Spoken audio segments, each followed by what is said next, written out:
Таткот Штип бара помош од институциите и граѓаните за пронаоѓање на својот син, за кого тврди дека се наоѓа на територијата на Благоевград, Бугарија.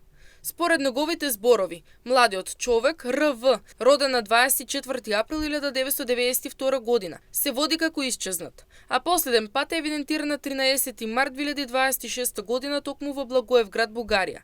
За случајот се поднесени пријави и во полицијата и во Македонија и во Бугарија, при што е распишана потрага. Таткото наведува дека поседува и официјален документ од Министерството за надворешни работи на Македонија, според кој информациите од бугарските институции укажуваат дека неговиот син се наоѓа во регионот на Благоевград, Бугарија. Според неговите сознанија, постои можност неговиот син да престојува во хотел во Бугарија, а неодамна бил забележан како се движи во близина на централниот плоштад.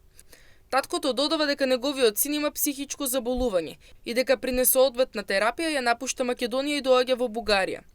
Барам помош од сите институции за да биде пронајден мојот син, но никој не ми помага, вели тој.